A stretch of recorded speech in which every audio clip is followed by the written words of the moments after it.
Dicen que una suegra es una segunda madre, una guardiana de las tradiciones familiares, un puerto seguro. Para la mayoría, quizás. Para mí, la vida siempre ha sido un guión distinto. Desde que mi Sofía, mi única hija, trajo a Mateo a mi casa en la costa, supe que las reglas del drama familiar estaban a punto de reescribirse. Vivo en un pequeño pueblo blanco de Andalucía, un laberinto de calles empedradas que huelen a jazmín y a sal. Mi casa tiene un patio interior lleno de geranios y una bugambilla que trepa por las paredes, tiñéndolas de un fucsia vibrante cada verano. Fue aquí, bajo el arco de la bugambilla, donde lo vi por primera vez. Sofía me lo había descrito como un hombre bueno y trabajador.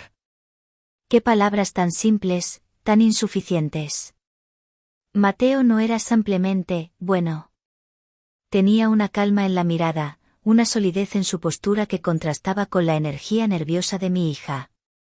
Era alto, con el pelo oscuro y espeso, y unas manos que delataban a alguien que sabía crear, que sabía construir. ¿Eran manos de artista, o de artesano? Ese día yo llevaba un vestido largo de lino blanco, sencillo pero elegante, que se movía con la brisa del mar. Mis pies descalzos, con las uñas pintadas de un rojo intenso, apenas hacían ruido sobre las baldosas frescas del patio. Como únicos accesorios, llevaba unas pulseras de plata que tintineaban suavemente con cada movimiento, un sonido que a mi difunto marido tanto le gustaba. La cena de compromiso fue una prueba. No para él, sino para mí. Observaba cada gesto suyo, la forma en que sostenía la copa de vino, como escuchaba a Sofía con una paciencia casi infinita, como sus ojos oscuros me encontraban a través de la mesa.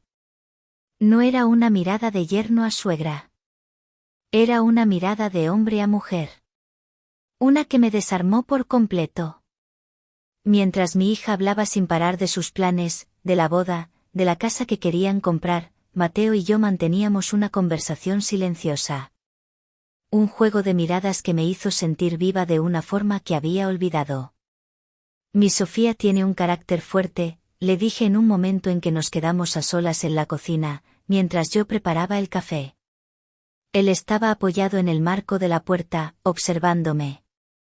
La luz de la cocina se reflejaba en su pelo. Lo sé, respondió con una media sonrisa. Por eso me enamoré de ella. Necesita a alguien que no le tema, continué, acercándome para coger las tazas de un estante alto. Me puse de puntillas, el vestido se estiró sobre mis caderas. Sabía perfectamente que él me estaba mirando. No le temo, Elena, dijo, y su voz sonó más grave, más cercana.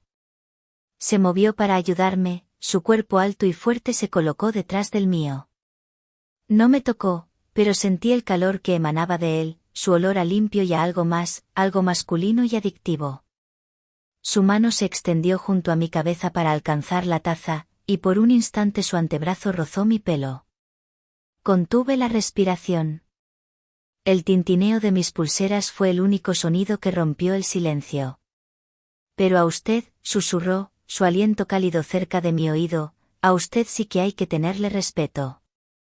Se apartó tan rápido como se había acercado, dejándome con el corazón desbocado y la taza en la mano. Esa noche entendí que Mateo no era el hombre simple que mi hija creía tener. Veía a través de mí. Veía a la mujer detrás de la madre, a la viuda que aún ardía por dentro. Los meses pasaron. La boda fue preciosa, en una pequeña iglesia blanca con vistas al mar. Sofía era feliz, y eso debería haberme bastado. Se mudaron a la ciudad, pero mis visitas eran frecuentes. Siempre con la excusa de llevarles pescado fresco del mercado o aceite de mi olivo. La verdad es que buscaba esos momentos, esas conversaciones con Mateo que se alargaban hasta la madrugada en la cocina, cuando Sofía ya dormía. Hablábamos de cine, de libros, de la vida. Con él podía ser yo misma, no solo, mamá. Una tarde de verano, el calor era insoportable. Sofía había salido con unas amigas. Yo estaba en su casa, regando las plantas de la terraza. Llevaba una falda ligera y un top sin mangas. Sentía el sudor resbalar por mi espalda.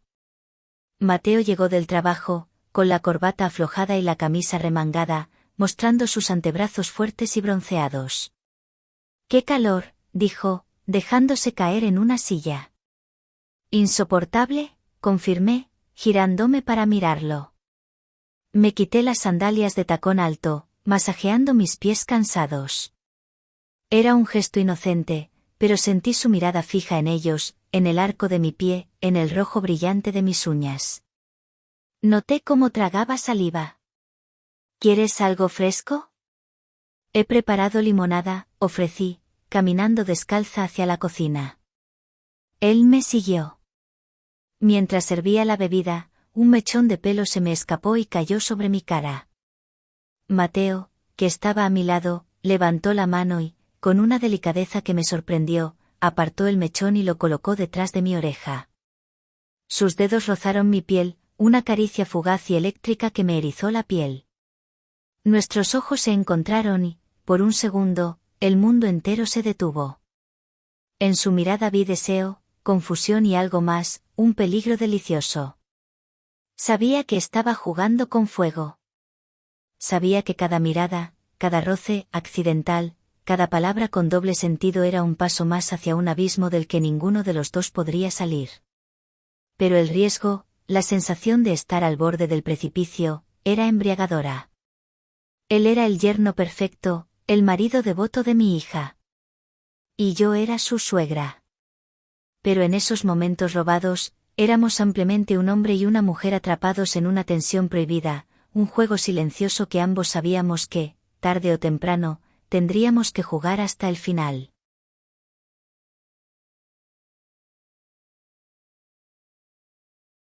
La vida familiar se convirtió en un escenario, y yo, sin darme cuenta, me había convertido en la actriz principal de una obra prohibida. Mi relación con Sofía siempre había sido un mar en calma, pero ahora sentía como las corrientes subterráneas empezaban a agitarlo todo. Ella y Mateo cayeron en esa rutina cómoda y predecible que a menudo se confunde con la felicidad. Sus conversaciones giraban en torno a la hipoteca, a la lista de la compra, a quién le tocaba sacar la basura. Y en medio de esa monotonía, mi llegada era como una ráfaga de aire fresco, o quizás, como un veneno lento y dulce. Sofía empezó a quejarse. «Mateo llega siempre cansado, mamá. Se sienta en el sofá y apenas habla». Yo la escuchaba, asentía con la cabeza y le ofrecía un consejo vacío, mientras por dentro, una voz egoísta susurraba, «Conmigo sí habla». Y era cierto. Nuestras conversaciones secretas en la cocina se habían vuelto nuestro ritual. Él me contaba de sus frustraciones en el trabajo, de sus sueños de abrir un pequeño taller de carpintería. Y yo lo escuchaba, de verdad lo escuchaba. A veces, mientras él hablaba, yo me dedicaba a pulir mi colección de pulseras de plata, y el sonido rítmico y suave del paño sobre el metal era la única banda sonora de nuestras confesiones. Él me dijo una vez que ese sonido lo calmaba. Desde entonces, lo hacía siempre que él estaba cerca. La tensión alcanzó su punto álgido durante la feria anual del pueblo. Un torbellino de luces, música flamenca y olor a vino dulce y a almendras garrapiñadas. Sofía insistió en que fuéramos los tres juntos. Para la ocasión, elegí un vestido rojo, de corte simple pero con una caída espectacular que se ceñía a mi cuerpo con cada paso. Era un rojo desafiante, el color de la pasión y del peligro. Y en mis pies, unas sandalias de tacón de aguja, negras y elegantes, que me obligaban a caminar con un contoneo lento y deliberado. El sonido de mis tacones sobre el empedrado era agudo, rítmico, un metrónomo marcando el compás de nuestro juego. Sofía, como siempre, se dejó llevar por el bullicio. Se paró en cada puesto, compró cerámica, se encontró con amigas de la infancia. Pronto, como yo sabía que pasaría, nos dejó a Mateo y a mí rezagados. Nos encontramos solos en medio de la multitud. La música era tan alta que para hablar teníamos que acercarnos mucho. «Parece que te gusta el rojo», me dijo al oído, su voz una vibración grave contra mi piel. Su aliento olía a vino tinto. Es un color que no pide permiso, respondí, girando mi cabeza para mirarlo. Nuestros rostros quedaron a centímetros de distancia. Sus ojos oscuros brillaban con las luces de la feria, reflejando una intensidad que me hizo temblar. Como tú, afirmó él. No fue un cumplido, fue una declaración.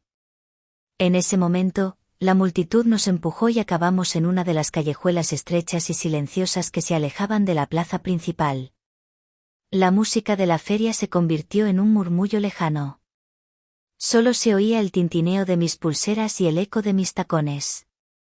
Él se detuvo y yo me detuve frente a él. La pared de una casa encalada a mi espalda, su cuerpo alto delante de mí, bloqueando la única salida. Elena, empezó a decir, y el simple hecho de escuchar mi nombre en sus labios, en ese tono íntimo y ronco, fue más peligroso que cualquier beso. Levantó la mano, no para tocarme, sino para rozar con la yema de sus dedos el tejido de mi vestido, justo a la altura de mi hombro. Un gesto tan sutil, tan cargado de significado. Este color, continuó, debería estar prohibido en usted. Es una distracción demasiado grande. Mi corazón latía con una fuerza brutal contra mis costillas. Podría haberle abofeteado, podría haberme reído, podría haberle recordado que era el marido de mi hija. Pero no hice nada de eso. Sostuve su mirada y, con una voz que apenas reconocí como mía, susurré, ¿y a ti te gustan las distracciones, Mateo? Una sonrisa lenta, casi dolorosa, se dibujó en sus labios. Me están empezando a gustar demasiado, confesó. El grito lejano de Sofía llamándonos rompió el hechizo. Mamá. Mateo. ¿Dónde estáis? Nos separamos al instante. Cuando volvimos a la plaza, mi hija nos miró con el ceño fruncido. ¿Qué hacíais ahí tan solitos?, preguntó con una ligereza que no ocultaba una pequeña espina de sospecha. Tu madre casi se tuerce un tobillo con esos tacones imposibles, mintió Mateo sin titubear, señalando mis zapatos. La estaba ayudando. Sofía me miró los pies, luego a mí, y su expresión se suavizó. Ay, mamá, siempre tan coqueta. Te he dicho 1000 veces que para la feria vengas con zapatos planos. Esa noche, de vuelta en su casa, mientras nos preparábamos para dormir, Sofía, que estaba sentada en la cama cepillándose el pelo, me dijo algo que me heló la sangre. ¿Sabes, mamá?, comenzó, con la mirada perdida en el espejo. A veces me da la sensación de que Mateo y tú tenéis un lenguaje secreto. Os entendéis sin hablar. Se rió, como si fuera una idea absurda. Parece que lo conoces mejor que yo. Su risa resonó en el silencio de la habitación, pero para mí sonó como una sirena de alarma. Ella no sabía nada, por supuesto. Era un comentario inocente, una observación casual. Pero la verdad, por primera vez, asomaba su cabeza por debajo de la puerta, amenazando con derribarlo todo. El juego se había vuelto real, y me di cuenta de que ya no había vuelta atrás. Solo podíamos seguir jugando, esperando que la suerte, o el destino, no nos traicionara.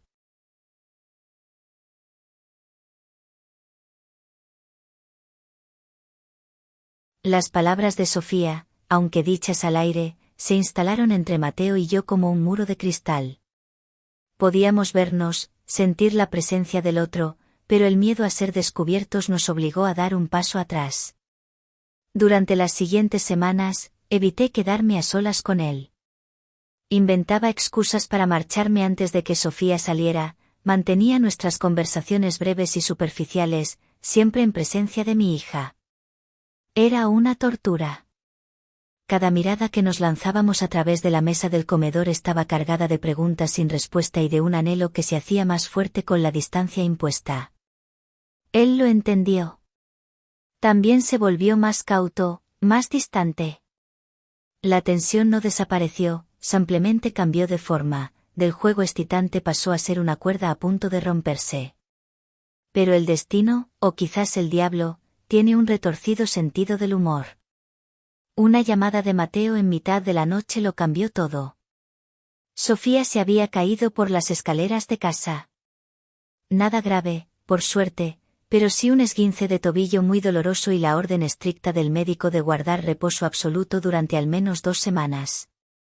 No puedo dejarla sola, Elena, me dijo Mateo por teléfono, y en su voz había una mezcla de genuina preocupación y un pánico que no supe descifrar. Con el trabajo, no puedo cuidarla como necesita. ¿Podrías? No tuvo que terminar la frase. Al día siguiente, hice una pequeña maleta y me instalé en su casa. El enemigo se había metido en el campamento. La casa se transformó. El dormitorio de Sofía se convirtió en el centro del universo, y el resto de las estancias, la cocina, el salón, el pasillo, se convirtieron en nuestro territorio. Un espacio compartido y silencioso donde la tensión crecía con cada hora que pasaba. Nos movíamos con una sincronía extraña, como si fuéramos una pareja acostumbrada a convivir. Él preparaba el desayuno antes de irse a trabajar, yo me encargaba del almuerzo y de cuidar de Sofía. Por las noches, cenábamos juntos en la cocina, en un silencio denso, roto solo por el tintineo de los cubiertos. Yo me había traído conmigo mi perfume, una fragancia suave a lavanda y vainilla. Pronto, toda la casa se impregnó de mi olor. Estaba en las sábanas limpias que ponía en la cama de Sofía, en las toallas del baño, en el aire del salón.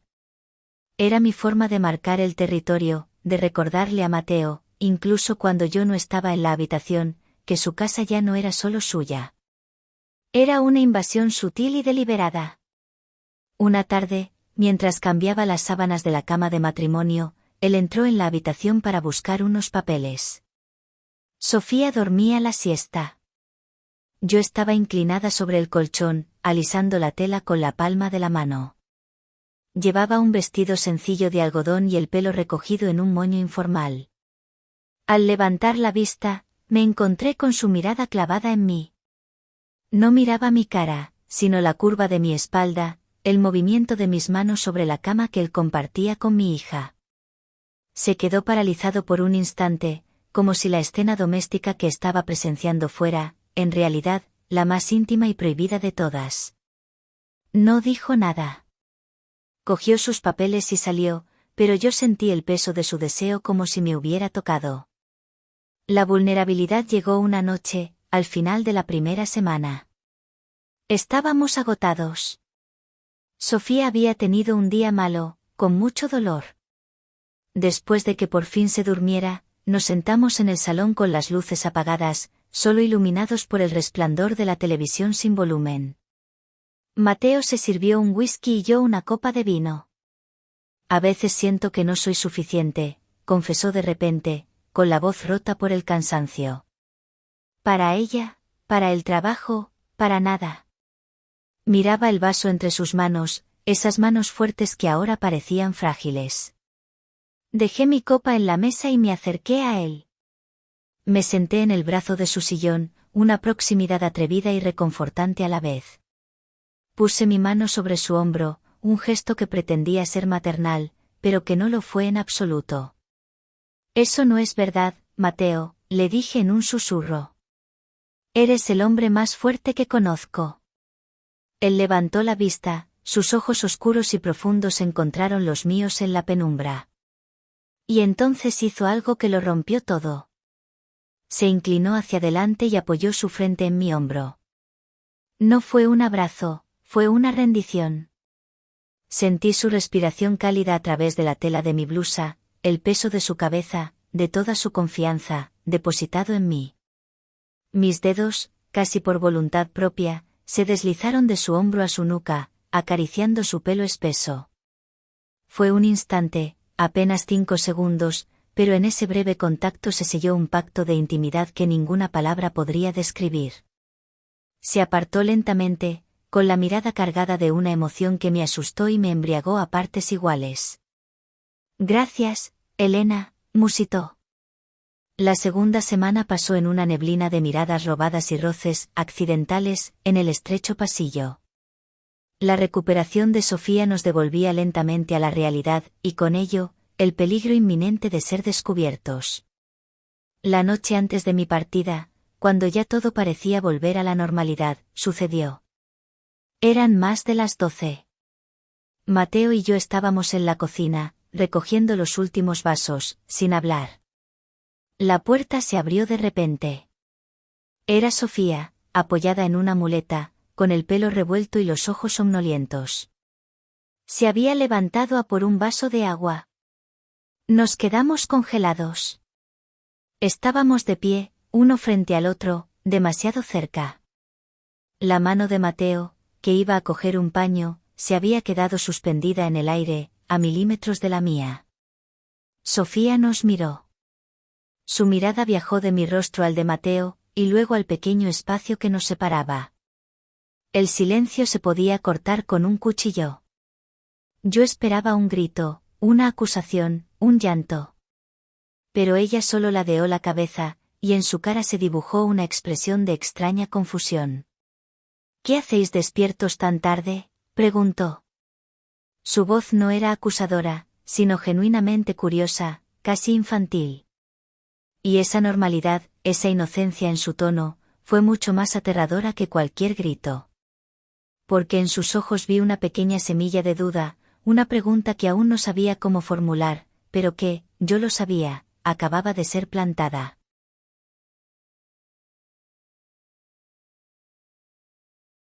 El silencio en la cocina era tan denso que dolía.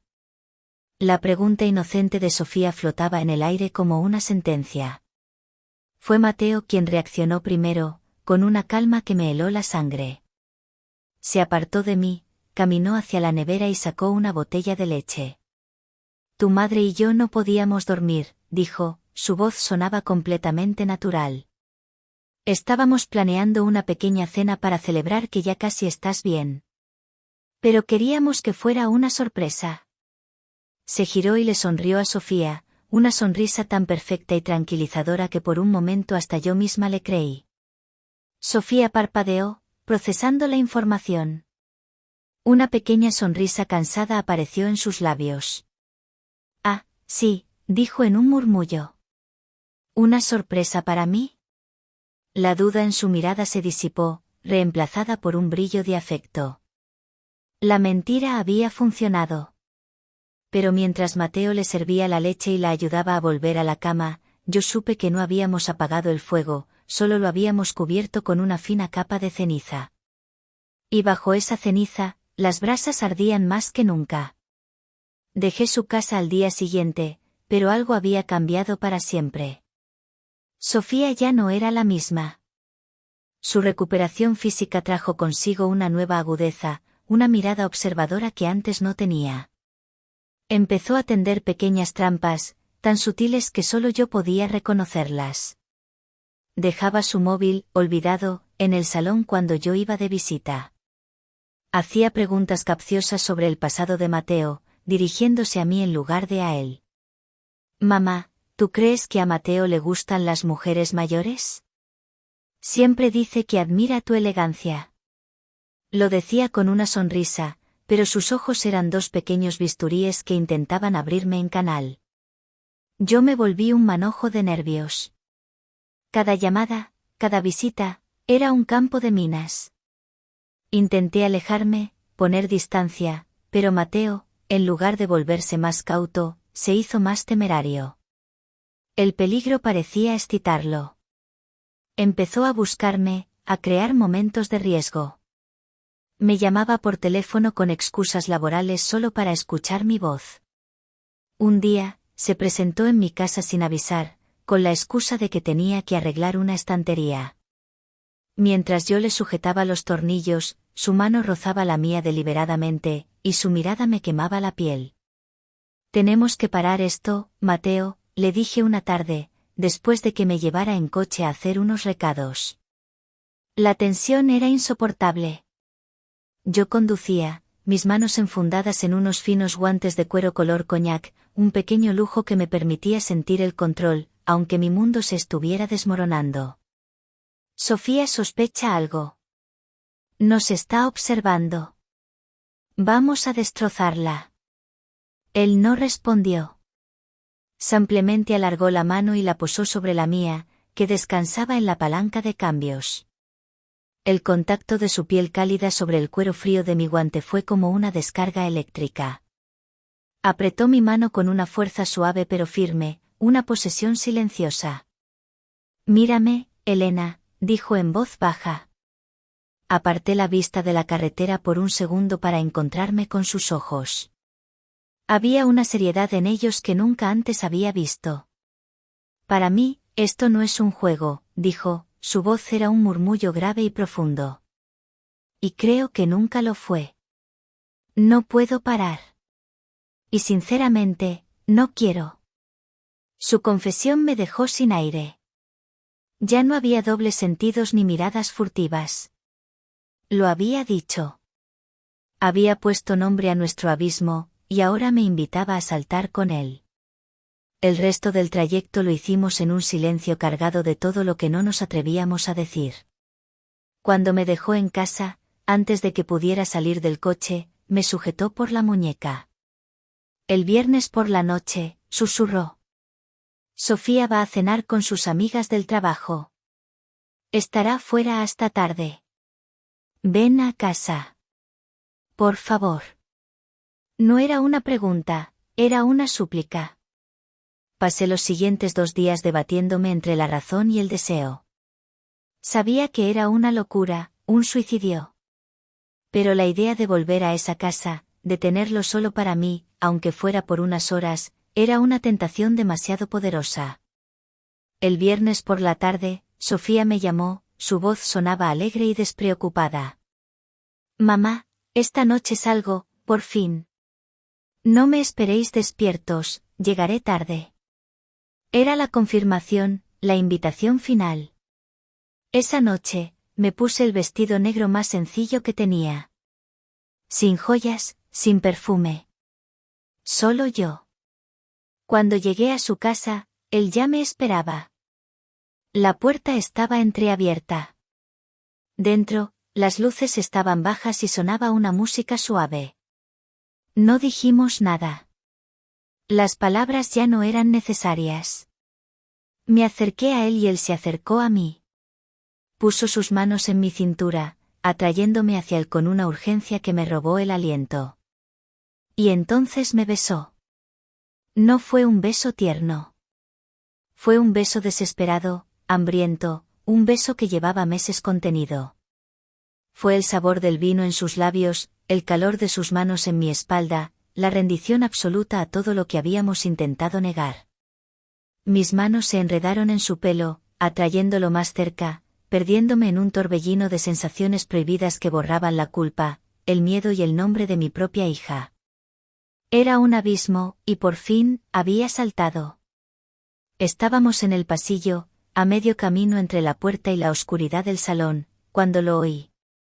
Un sonido metálico y seco que atravesó la música y el latido frenético de mi propio corazón. El sonido de una llave girando en la cerradura de la puerta principal.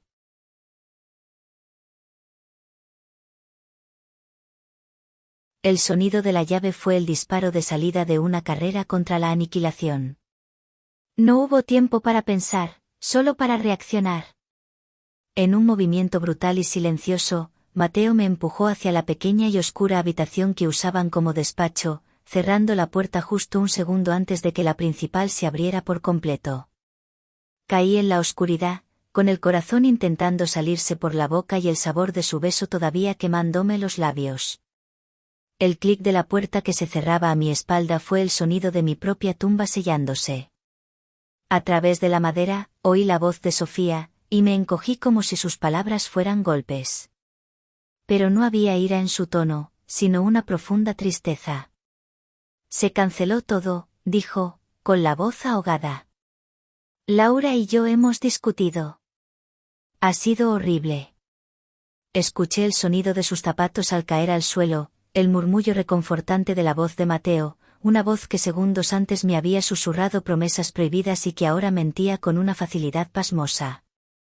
Tranquila, mi amor. Ven, siéntate. Te prepararé una tila. Lo oía moverse por la casa, sus pasos seguros y tranquilos, mientras yo estaba atrapada a menos de 3 metros, conteniendo la respiración, rezando para no estornudar, para no hacer el más mínimo ruido. Olía el perfume de mi hija mezclado con el polvo de los libros viejos del despacho. Era el olor de mi traición, y me asfixiaba. Cada segundo era una eternidad. Escuchar a mi hija llorar, desconsolada, mientras su marido, mi amante, la consolaba, fue el castigo más cruel que podría haber imaginado. Después de lo que parecieron horas, Mateo logró convencerla de que se fuera a dar un baño caliente. En el instante en que oí el agua de la ducha correr, la puerta del despacho se abrió. La cara de Mateo estaba pálida, sus ojos eran 2 pozos de pánico y desesperación. No dijo nada. Solo me señaló la puerta de salida. Huí de esa casa como una ladrona, sin zapatos en la mano para no hacer ruido, con el vestido arrugado y el alma hecha jirones. La luna llena iluminaba las calles vacías, y por primera vez en meses, no sentí la excitación del peligro, sino el frío glacial de la vergüenza. El juego había terminado. Habíamos perdido. Las siguientes semanas fueron un infierno de silencio. No volví a su casa. No respondí a las llamadas de Mateo. Él me dejó mensajes de voz desesperados, susurrados en mitad de la noche, que yo borraba sin escuchar. Con Sofía hablaba por teléfono, conversaciones breves y tensas sobre trivialidades. Sentía un abismo abriéndose entre nosotras, un silencio lleno de todo lo que yo había hecho. La pasión, el deseo, la adrenalina, todo se había evaporado, dejando solo el residuo amargo de la culpa. La familia que yo misma había ayudado a crear estaba rota, y la culpa era solo mía. Una tarde, un mes después de aquella noche, sonó el timbre. Era Sofía. Estaba sola. Mi corazón se detuvo. Había llegado el momento. Me preparé para los gritos, las lágrimas, las acusaciones. Pero ella entró en mi casa con una calma aterradora. Se sentó en el sofá del patio, en el mismo lugar donde Mateo y yo habíamos cruzado nuestras primeras miradas. Llevaba un vestido sencillo y el pelo recogido. Parecía más madura, más dura. He venido a hablar contigo, mamá, dijo, su voz era plana, sin emoción. Las cosas con Mateo no van bien. Hay una distancia entre nosotros, un muro que no sé cómo derribar. Yo asentí, incapaz de hablar. Esperaba que me pidiera consejo, que llorara en mi hombro. ¿Sabes?, continuó, mirándome fijamente a los ojos, y su mirada ya no era la de mi niña, sino la de una mujer a la que le han hecho daño. Durante mucho tiempo pensé que el problema era yo. Pero ya no. Ahora sé que me está engañando. Tragué saliva, el aire se me atascó en los pulmones. Sofía, hija, empecé a decir, pero ella levantó una mano para detenerme. Déjame terminar, dijo con una frialdad que me paralizó. He pasado semanas volviéndome loca, pensando quién podría ser. Una compañera del trabajo, una vieja amiga. Pero no. No es ninguna de ellas. El problema no es saber que me engaña, mamá. El problema es que la mujer con la que está, es alguien a quien admira. Alguien a quien respeta. Quizás demasiado. Se inclinó hacia adelante y sacó algo de su bolso. Lo puso sobre la mesita de café que nos separaba. El objeto brilló bajo el sol de la tarde, emitiendo un tintineo familiar y asesino. Era una de mis pulseras de plata. La que se me debió de caer en el despacho, en la oscuridad, durante mi huida desesperada. La encontré el otro día, haciendo limpieza, mintió ella, y su sonrisa fue la cosa más cruel que he visto en mi vida. Se te debió de caer la última vez que viniste a cuidar de mí. Pero no te preocupes, mamá. Se levantó, alta y serena, convertida en mi juez y verdugo. Voy a descubrir toda la verdad. Te lo prometo. Se giró y se fue, dejándome sola en el patio, con el silencio, el olor a jazmín y el brillo de la plata sobre la mesa. La miré alejarse, y en ese momento comprendí. Mi hija lo sabía. Y no iba a perdonarme. Esto ya no era un juego de seducción. Era una guerra. Y acababa de empezar.